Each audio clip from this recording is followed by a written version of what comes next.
Hello, hello. I am Coach Jay, and today I'm going to be talking about um, dating after broken trust. I always like to start my classes with a corny dad joke, so today's is this. What happened when two slices of bread went on a date? Well, it was a loaf at first sight. But if you can take two deep healing breaths with me, in through the nose, out through the mouth, preferably with your eyes closed, but however you feel safe.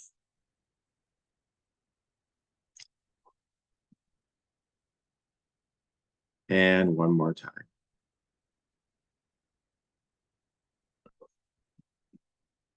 Okay. So today I'm talking about dating after infidelity.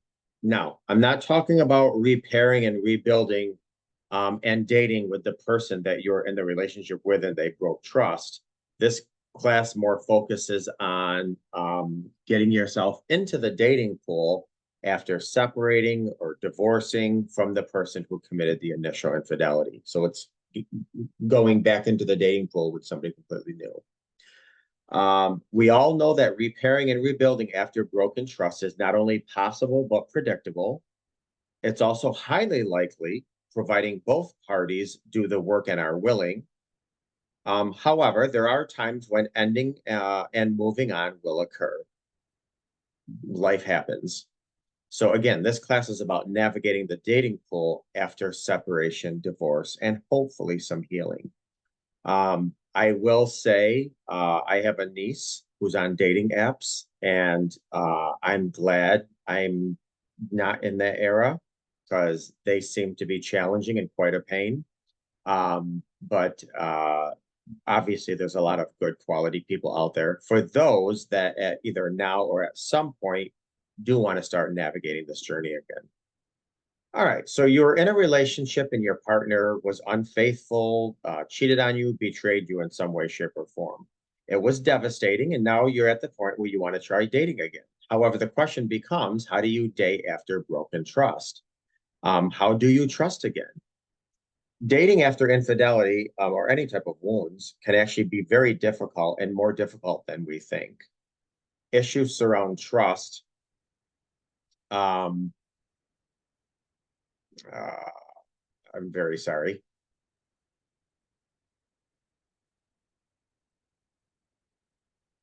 Okay, so how do you get date again? So issues around trust can surface certainly while you're dating, and also relationship issues from childhood, if they're not worked on, can also come up. So let's talk about some useful strategies when this happens. There's no doubt about it that cheating hurts. Obviously, it's devastating. It hurts your. I always say that when if you take a big boulder and you throw it in the middle of a pond, the ripple effect, there's no ounce of water that ripple effect is not going to touch. So, betrayal in a relationship affects your mind, body, and soul, your past, present, and future. There's no area it doesn't affect. Though the pain and subsequent cynicism is more than natural, we have to remind ourselves that not everyone cheats. There are people in the world who share your same definition of fidelity. And if you're the one who stepped out, then hopefully you're healing. And both of you share that same vision of fidelity in the future. And there are many people who value loyalty over anything else. Just think about the romantic relationships that you know in your life. You know, maybe it's your parents, maybe it was your grandparents, possibly your friends, aunts and uncles, siblings, whatever relationships there are that could be examples for you. Now, of course, we don't know what goes on in everybody's relationship behind closed doors, but certainly there are people in our lives. You can say, I highly doubt they ever went, um, uh, they ran into something like this, and they're happy and healthy and doing fine. So, without trying too hard, you could probably think of a number of couples, or even just a handful, who have never faced infidelity and who probably never will. I'll leave that there. If you can't find an example of fidelity within your circle, just try looking at statistics. Now, according to research, infidelity happens in about 30% of relationships or 30% of married relationships. And basically that leaves over 50%, well over 50% of all other relationships that there's no cheating, there's no betrayal, there's no infidelity that's there. With all that being said, isn't it fair to say that cheating isn't always going to happen and that there is hope? So I do want you to go into any type of relationship, not with blind trust, but with wise trust. It can definitely be difficult to see relationships from rose-tinted glasses. Dating after infidelity is simply hard, which I've already said. Once again, your partner did cheat on you. And though this is true, remaining guarded and pessimistic over relationships in the future will definitely do more harm than good. And I've said this before. Many of you who watch me might have heard me give the example of a professional chef who makes these beautiful, delicious, amazing dishes. If they ever get really burnt by the oven, they have every right to say, I'm never going to cook again. They have every right to say, I'm done. I swear off cooking for the rest of my life, just like you can swear off men or women or whatever for the rest of your life. But just imagine the beautiful, delicious dishes they will never experience by shutting themselves. So certainly for many of you watching this, you're going to be like, oh my God, I'm going to think about another relationship. It makes me want to vomit. Wonderful. If and when this ever does happen, I don't want you to, like I said, be that professional chef who was burnt that swears off cooking for the rest of your life. At some point, you might want to have a companion, a boyfriend, a girlfriend, a significant other, a confidant, a spouse, you name it. Bottom line, dating after infidelity will have its challenges. Daring yourself to be more vulnerable may help you re-experience that joy that you once brought. Vulnerable, not blind trust, wise trust. I always say after broken trust, now you spend the rest of your life trusting but verifying. The next step may be difficult, but try to think of your dating history in terms of faithfulness. Do you have a pattern of your partners cheating on you? Do you tend to attract people that can't seem to stay faithful? And if yes, that's maybe work that has to be done. Are you in some unconscious way setting them up to be tempted to cheat on you so you can prove something or have some type of um uh um oh what is that? Affirmative. Well, I can't think of it right now. Whatever. If so, this might be a good time for self-reflecting. A lot of self-reflecting, certainly some healing, what have you. To be clear, being cheated on is a horrible experience. It is absolutely one of the most horrific experiences anybody could ever go through. At the same time, it might be useful to reflect on how did we show up in the relationship. Again, we have nothing to do with leaving that boxing ring of the relationship. If somebody chooses to do that, they're not really in the relationship anymore. So you had nothing to do with their decisions. But how did you show up and what things can you work on to better prepare a healthier, functional relationship in the future? Um, do I have a habit of picking poor partners? For example, have my partners always cheated on their partners in the past? So if you've dated 10 people and all 10 admitted to you they've cheated on their partners in the past and you're still moving forward, maybe that's something to think about or address or be mindful of. Do I tend to push my partners away, whether it's emotionally or physically? Do I feel comfortable hearing the needs of my partner? Do I feel comfortable expressing my own needs? Do I feel comfortable stating my own boundaries and, more importantly, enforcing my own boundaries? To what extent are we able to work through our problems together? Once again, no one deserves to be cheated on, and their decisions are theirs and theirs alone. Period. End of story. By focusing on your actions, your self-worth, your boundaries, and more, however, you can better prevent the reoccurrence because your BS meter now has zero tolerance. Your intuition now you might listen to a little bit more keenly, things like that. It's also important to consider certain aspects of your partner. There are some signs that show that your partner is trustworthy, honest, and actually desires a relationship, a faithful relationship. You may deal with uncertainty, certainly going into things. Lots of things are uncertainty. Uncertainty is pretty much a given in a lot of new relationships. And unfortunately, dating after infidelity can amplify those concerns. To help dampen fears of infidelity, maybe one of the things you can do is reflect on your partner's willingness to initiate you and integrate you into their life. This is obviously after a while, you guys committed to be exclusive with one another. Maybe here are some questions that you might want to ask yourself. Have they introduced me to their parents or to their friends or to their family, to their siblings? Do they have a desire to meet your family? Could you stay at your partner's place without them being around? Like, do they have no problem with you being at their house if they're not there? And maybe vice versa. Have you met your partner's close friends, their acquaintances? Um, and again, does this partner have a history of being unfaithful and cheating? And that's not necessarily a non-negotiable, although for some of you it will be if they've done the work, because somebody that actually has betrayed somebody but then did the hard work, the chances of them betraying actually is lower than before they cheated initially. So just because you're with somebody who was unfaithful before does not mean that's a red flag. I mean, it could be if they didn't do the work, but if they did, now you know, oh, this person laid some bricks and they got a solid foundation. They understand the hurt, the harm, the dangers, the ramifications, the destruction that betrayal causes, and they've learned from it. There are also other signs to consider. For example, would they answer the phone in front of you? Would they let you see all their incoming and outgoing texts, maybe their credit card statements, if you guys are, at that point in the relationship? Your partner doesn't need to explicitly show you everything, obviously. Rather, if they're around you, do they tend to change their behavior or go out of their way to hide things? In other words, would they open up their email in front of you and let you read it to them? I don't mean classified business emails, obviously.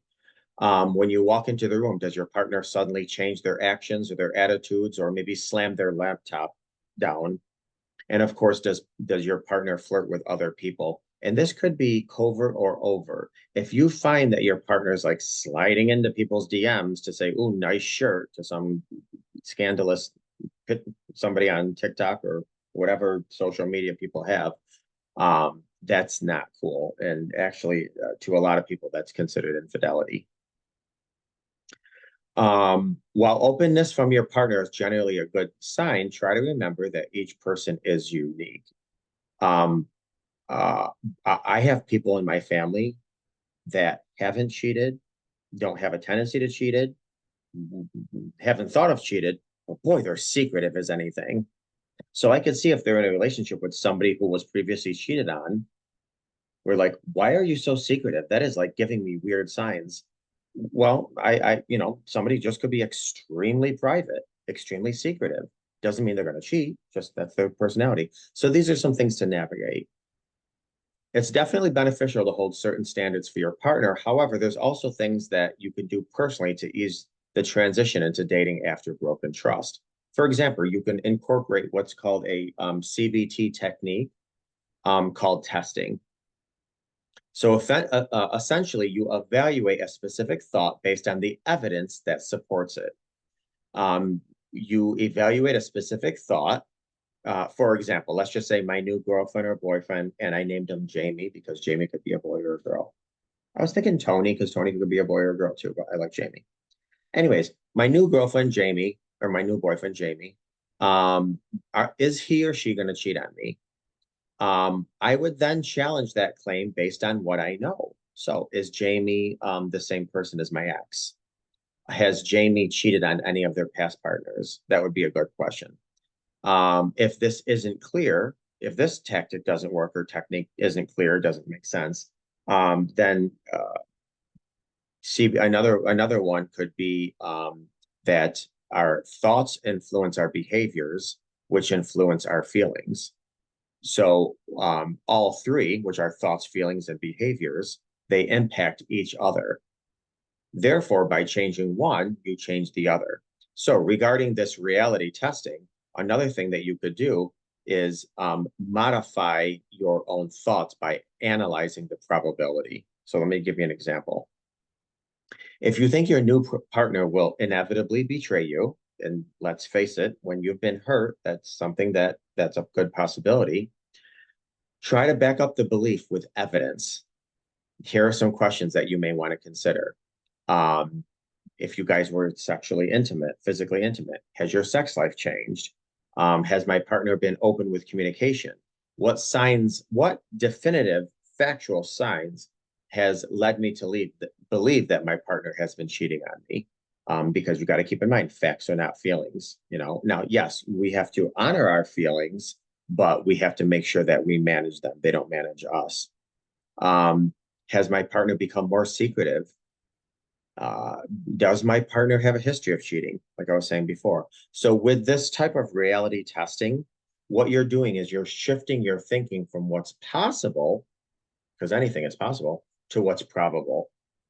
Yeah, it's possible I'll win the lottery, but what's probable? It's possible my new person will cheat on me, but let me do some research and ask some questions to see what's probable. As previously mentioned, it's completely acceptable and even encouraged to assert certain needs when you're dating after infidelity or broken trust. One common need is the desire for security. We all want to be secure, and after broken trust, that ramps it up, absolutely amps it up. Some people may need to assert this need from the very beginning, while others wait until the relationship is already established.